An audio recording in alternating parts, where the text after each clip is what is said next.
Hello friends, कैसे हैं आप सारे। आज विश्व युवा दिवस है, इसलिए विश्व युवा दिवस की आप लोगों को ढेर सारी बधाइयाँ। आप सभी के सारे सपने साकार हो। दोस्तों, मुश्किल वक्त हर किसी के जीवन में आता है और इंसान को महान बनाने की नींव रखता है। मुश्किल वक्त अल्पकाल कुछ समय के लिए होता है, किंतु यह जीवन पर्यंत तक मनुष्य को मजबूती देता है। दोस्तों, परेशानियों मुश्किलों से लड़कर ही इंसान मजबूत महान बनता है। पूरी कुंडली बसे मृग ढूंढे बनवाए, ऐसे घटी घटी राम है दुनिया देखे न। दोस्तों, ईश्वर के बारे में कुछ कहना समझना बहुत ही मुश्किल है। उनकी ऐसी व्याख्याएं, उनके प्रवर्तकों ने इस तरह की बातें की हैं जिसे आप आम तौर पे नॉर्मली समझ नहीं सकते। उसके लिए आपको बहुत ही ज़्यादा चीज़ों को समझना, देखना और जानना पड़ेगा। वो विस्तारवाद है और ऐसी व्याख्याओं को समझना एक साधारण आदमी के लिए बहुत मुश्किल है। लेकिन कस्तूरी कुंडली बसे मृग ढूंढे बनवाए, ये आज के युवाओं पे बिल्कुल सही सिद्ध हो रहा है।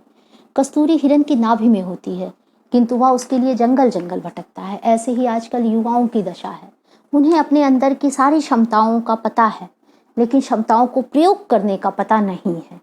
इस वजह से वे एक अंधकारमयी जीवन में चले जाते हैं और इधर उधर भटकते हैं, जिस वजह से वो अपने आप को विकट परिस्थितियों में डाल लेते हैं। दोस्तों, कभी कभी ऐसा होता है, कुछ लोगों को लगता है इंजीनियरिंग बहुत अच्छी है, एस्ट्रोनॉट में जाना बहुत अच्छा है, किसी को लगता है एमबीबीएस कर लिया डॉक्टर बहुत अच्छा है, किसी को लगता है आईएएस बहुत अच्छा है, किसी को कहीं बहुत सारी चीज़ें अच्छी लगती हैं। किंतु स्ट्रगल हर लाइफ में, हर प्रोफेशन में है। वर्क हार्ड हर प्रोफेशन में है। इसलिए किसी भी एक चीज़ को अच्छा कह देना किसी के लिए बिल्कुल भी ठीक नहीं होता है। एक बार दो दोस्त ऐसे ही दो फ्रेंड जा रहे थे, जिनमें से एक जो था वो आर्मी में था और दूसरा जो था वो किसी और चीज़ की तैयारी कर रहा था।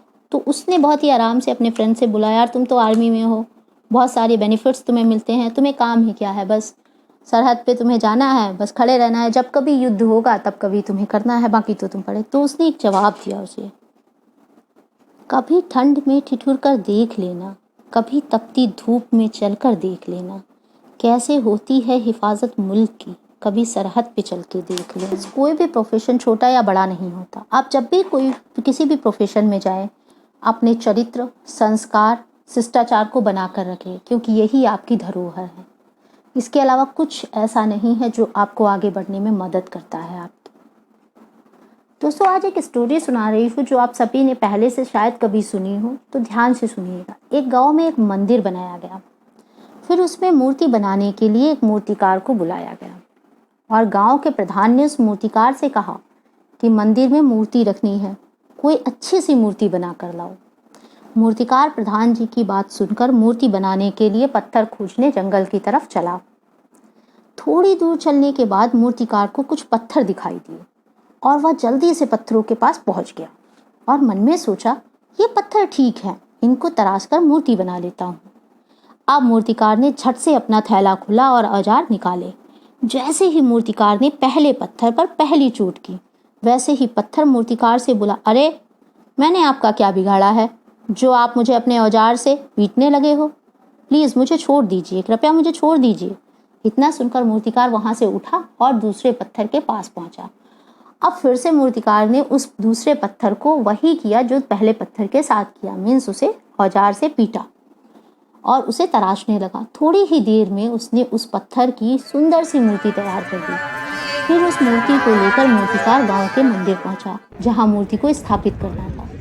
अब मूर्ति रखने का समय आ गया। इतने में सभी गांव वालों ने कहा, हमें एक और पत्थर चाहिए। इतना सुनते ही मूर्तिकार को उस पत्थर को जिस पे उसने पहली चोट की थी उसका ध्यान आया और वह तुरंत जंगल की तरफ गया और वहां से उस पत्थर को उठाकर ले आया।